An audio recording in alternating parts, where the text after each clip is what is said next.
موسمی فتویٰ ہر زمانے کے اندر ملتے ہیں، سمجھے۔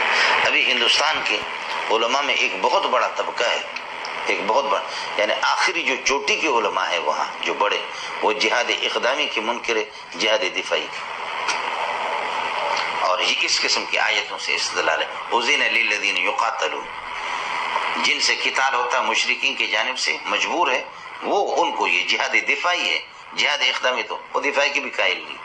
یہ جو وحید الدین خان ہے وہاں ہندوستان نے اس کو تمغہ دیا ہے، اور یہ جس کی کتاب تذکیر القرآن اس کی تفسیر ہے، یہ سارے کے سارے جہاد کے منکر ہیں، سمجھے، اور دانشور ہیں، ان کے لیے بہت بڑے دانشور ہیں، سمجھے۔ اب اللہ جانتا ہے کہ اس طریقے اس کے بعد اس کو مسلمان بھی کوئی کہے یا نہ کہے، یہ تو کوئی مولوی کہے گا، لیکن بظاہر اصولوں کے اعتبار سے ایسے لوگ مسلمان لگتے بھی نہیں۔ تفسیر لکھے تو کیا ہوا، فیضی نے تفسیر لکھی بغیر نقطے کے ثبات الالہام، لیکن فیضی پکا مرتد۔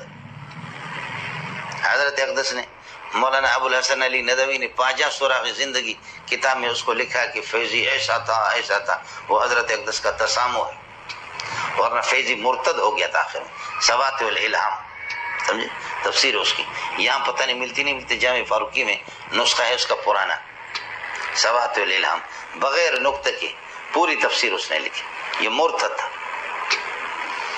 مولانا مودودی کا جو استاد جو مضمون نویس اس کو سکھاتا رہا، نیاز فتح پوری، یہ پکا مرتد تھا، بے ایمان تھا، سمجھے۔ مودودی نے تو پڑھا بھی کہیں کچھ بھی نہیں، لیکن ایک اردو دان تھا، ایک صحافی تھا، بس ٹھیک ہے، اس نے اس سے اور صحافت سیکھی، روزگار کا سلسلہ اس کا چل پڑا۔ حضرت اقدس مولانا بنوری نے لکھ دیا الاستاذ المودودی وشیء من حیاتی و افکاری، یہ کتاب جو عربی میں لکھی، تو پھر یہ کہ بہت سے مودودی عرب ریاض میں ان کو چڑ لگی، اس پر ریاض میں پابندی لگی، ورنہ حقیقت ہے حضرت نے جو ترجمانی کی صحیح کی مولانا بنوری رحمۃ اللہ نے۔